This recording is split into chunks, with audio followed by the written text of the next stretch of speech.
Hello everyone. நம்ம இந்த வீடியோவில் என்ன பார்க்க போகிறோன்னா, போனேன், போயிருந்திருப்பேன். இந்த ரெண்டுக்குள்ள என்ன வித்தியாசம்னு பார்த்துட்டு, இந்த போனேன் வார்த்தை அப்புறமா போயிருந்திருப்பேன் இந்த வார்த்தைகள் வச்சு நம்ம டெய்லி யூஸ் பண்ணுற இங்கிலீஷில் ரொம்ப இது யூஸ்ஃபுல்லாக இருக்கும். அதை இந்த வீடியோவில் பார்த்துடலாம். வாங்க வீடியோக்குள்ளே போகலாம். போனேன், போனேன்னா அது நடந்து முடிஞ்சது. அதுக்கு என்ன போடுவீங்க? Vent. WENT, vent.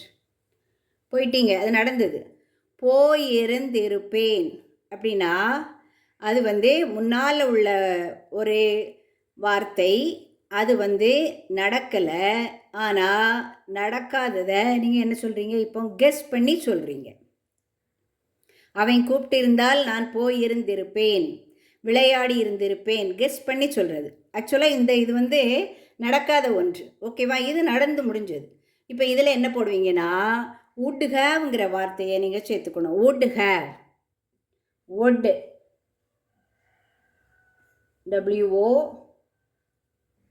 WOULD, would have, would have. நமக்கு தெரியும் வுட்டு அடுத்தால ஹேவ் வருது, ப்ரெசன்ட் டென்ஸ் தான் வரும். இந்த ஹேவ்க்கு அடுத்தால எப்போதுமே வெர்பின் தேர்ட் ஃபார்ம் தான் வரும். தேர்ட் ஃபார்ம் எப்படி கண்டுபிடிப்பீங்க? ஒரு வெர்புக்கு V1, V2, V3 3 நிலைகள் வரும். இப்போ போக்கு ஃபஸ்ட்டு ஃபார்ம் என்னென்னா கோ, கோனா போ. அடுத்தது செகண்ட் ஃபார்ம் என்னென்னா வென்ட். தேர்ட் ஃபார்ம் என்னென்னா கான். சொல்லுங்கள். கோ, வென்ட், கான். அப்போ இந்த ஹேவ்க்கு அடுத்தால நீங்கள் என்ன போடுவீங்கன்னா கான் தான் போடும். அப்போ வுட் ஹேவ் கான். என்ன வரும்? போயிருந்திருப்பேன்னு இருக்குது. அப்போ இது சென்டென்ஸ் நம்ம எப்படி எழுதலாம்னா ஐ வச்சு எழுதலாம். சப்ஜெக்ட் உங்களுக்கு ஏற்கனவே தெரியும் இதெல்லாமே. I, we, they, you, he, she, it. இந்த 7 சப்ஜெக்டையும் நீங்கள் பைகாட் பண்ணி வச்சுக்கணும். இது ஐ, வி, தே, யூ, அப்புறமா என்ன வரும்? He, she, it. இப்போ apart from that any names வந்தாலும் அதுதான் மெயினாக வர சப்ஜெக்ட். இவ்வளோ தான். அப்போது நான் போயிருந்திருப்பேன் அந்த சென்டென்ஸுக்கு நான் போயிருந்திருப்பேன், இருந்திருப்பேன். இதான் சென்டென்ஸ். கூப்பிட்டுருந்தா போயிருந்திருப்பேன் அப்படி சொல்லுவோம்ல. இதை இங்கிலீஷில் என்ன சொல்வீங்கன்னா, நானுக்கு என்ன போட்டுருவீங்க? ஐ போட்டுருவீங்க. அடுத்தது என்ன பண்ணணும்? அந்த இதில் சென்டென்ஸ் ஃபார்மேட்டிலே என்னது வுட் ஹேவ் போட்டுருணும். Would have. இந்த ஹேவ்க்கு அப்புறம் வேர்போட தேர்ட் ஃபார்ம் என்னன்னா gone. I would have gone. கூப்பிட்டு இருந்தால் போயிருந்திருப்பேன். இப்போ இதே இதில் ராமன் போயிருந்திருப்பான்னா நீங்கள் என்ன எழுதணும்? Raman would have Khan.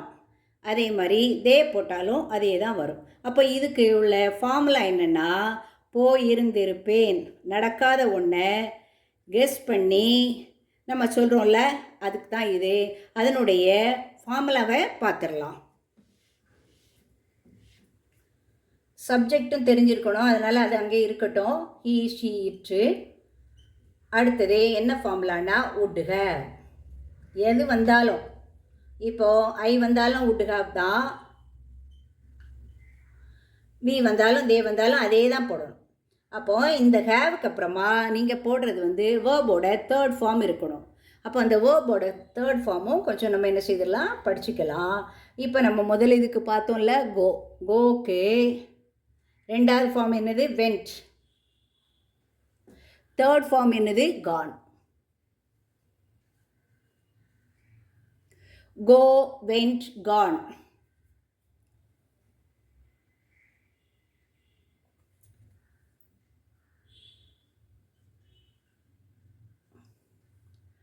சரியா? அதே மாதிரி பிளேக்கு என்ன வரும்னா ப்ளே, பிளேய்டு, பிளேய்டு. எழுதுகிறேன். ப்ளே. செகண்ட் ஃபார்ம் என்ன வரும்? பிளேடு. தேர்ட் ஃபார்ம் என்ன வரும்? அதே தான் வரும், பிளேடு. அப்போ நீங்கள் என்ன பண்ணணும், இந்த இதில் எல்லா சப்ஜெக்ட்டுக்கும் would have போட்டுருணும். அடுத்தது ஹேவுக்கு அப்புறமா வேர்போட தேர்ட் ஃபார்ம் தான் வரணும். இப்போ என்ன போய் இருந்திருப்பேன்னு வந்து எழுதணும்ல. இப்போ வந்து விளையாடி இருந்திருப்பேன், விளையாடி இருந்திருப்பேன். அப்போ என்ன போடுவீங்க? ஐ போடுவீங்க. ஐ. அப்படியே கண்ணை மூடிட்டு நீங்கள் என்ன போடுறீங்க? would have போடுறீங்க. அடுத்தது would have போட்டுட்டு என்ன பண்ணணும்? பிளேடு போடணும். ஏன்னா வேர்போட தேர்ட் ஃபார்ம் அதுதான். அப்போ ஐ would have played. இப்போ நான் கிரிக்கெட் விளையாடி இருந்திருப்பேன் அப்படின்னா அதுக்கப்புறமா நீங்கள் என்ன சேர்த்துக்கோங்க? கிரிக்கெட்டை சேர்த்துக்கணும். அப்போ சென்டென்ஸ் எப்படி வருதுன்னா, ஐ would have, அப்புறமா வேர்போட third part played. I would have played cricket. இப்போ சில டைமில் பக்கத்து வீட்டுக்கார பையன் பரீட்சை எழுதி ஃபெயில் ஆகிருப்பான். அதை உங்கள் பையன்கிட்ட உங்கள் பையன் பரீட்சையை எழுத போகலை சொன்னால் அவன் என்ன சொல்லுவான்? நான் எழுதி இருந்தால் பாஸ் பண்ணி இருந்திருப்பேன். அப்போ பாஸ் பண்ணி இருந்திருப்பேன்னு சொல்லுவான்ல. அப்போ அதுக்கு என்ன சொல்லணும்? ஐ would have. அதை அப்படியே போட்டுட்டு அந்த பாஸுக்கு என்ன போடணும்னா ஐ would have passed.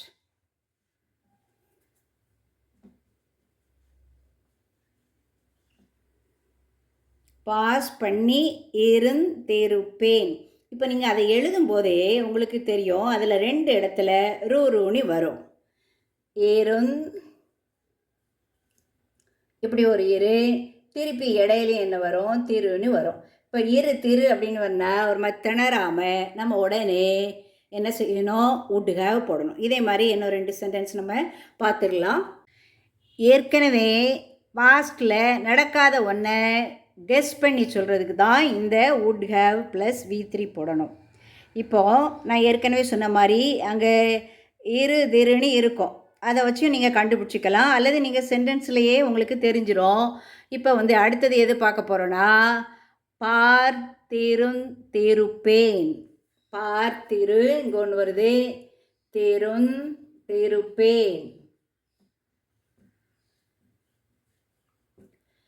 நீங்கள் தான் உங்கள் வீட்டில் யாராவது எங்கேயோ போகிறாங்க, அல்லது உங்கள் அங்கிள் வந்து ஊருக்கு போகிறாங்கன்னா நீங்கள் என்ன சொல்வீங்க? ஸ்டேஷன் போயிருந்தா பார்த்திருப்பேன்னு சொல்லுவோம்ல, அதான். அப்போ வந்து பார்த்திருப்பேன்னா நீங்கள் என்ன சொல்லணும்? அந்த சியோட ஃபஸ்ட் ஃபார்ம் வந்து சி, செகண்ட் சா, தேர்டு வந்து சீனு. சரியா? அப்போ இங்கே வந்து சப்ஜெக்ட் ஒன்று நீங்கள் போட்டுக்கணும். சப்ஜெக்டு, அடுத்தது would have plus V3. Subject இதில் இந்த 7ல் ஏதாவது ஒன்று எடுத்துக்கலாம். இப்போ நம்ம தே எடுத்து எழுதுவோம். தே.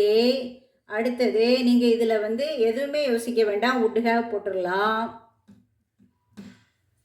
would have seen. இதில் இப்போ ஐ வந்தால் பார்த்திருப்பேன்னு போடுறீங்க. தே வந்தால் அவர்கள் பார்த்திருப்பார்கள். சரியா? அப்போ நீங்கள் இதை வச்சு கண்டுபிடிச்சிக்கலாம். அடுத்தது சாப்பிட்டிருப்பேன். சாப்பிட்டிருப்பேன். கல்யாண வீட்டுக்கு போயிருந்தா நான் பிரியாணி சாப்பிட்டிருப்பேன்னு சொல்லுவோம்ல. சாப்பிட்டீரோ, இங்கே ஒரு ரோ, இருப்பேன். இப்பேன் 2 வாட்டி வரணும். அப்போ அதை என்ன சொல்வீங்க? இதில் அவள் சாப்பிட்டிருப்பாள், அது எழுதலாமா? ஷீ. அவளுக்கு என்ன போடணும்? ஷீ போட்டுருவீங்க.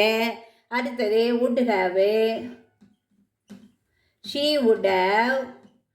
அடுத்தது சாப்பிடுங்கிறதுக்கு இங்கிலீஷில் என்ன? ஈட்டு. அப்போது ஈட்டுக்கு second form ate, third form என்னென்னா eaten. She would have eaten. She would have eaten சொல்லலாம். அவள் பிரியாணி சாப்பிட்டு இருந்திருப்பாள் அப்படின்னா நீங்கள் என்ன போடணும்? She would have eaten biryani அப்படி எழுதணும். இப்படி நீங்கள் என்ன செய்துக்கலாம்? எக்ஸ்ட்ராவாக நிறைய ஃபிட்டிங் வேர்டு வந்து சேர்த்துக்கலாம். ஓகேவா? கோத்ரூ பண்ணுங்கள். என்ன நெக்ஸ்ட் வீடியோவில் நம்ம பார்க்கலாம். இதே மாதிரி ரிலேட்டட் வீடியோஸ் வந்து சென்டென்ஸ் ஃபார்ம் பண்ணுறதுக்கு அடுத்தது வந்து டென்சஸ் எல்லாம் போட்டிருக்கேன். அதையும் நீங்கள் பாருங்கள். அடுத்தது மீட் பண்ணலாம். தேங்க்யூ.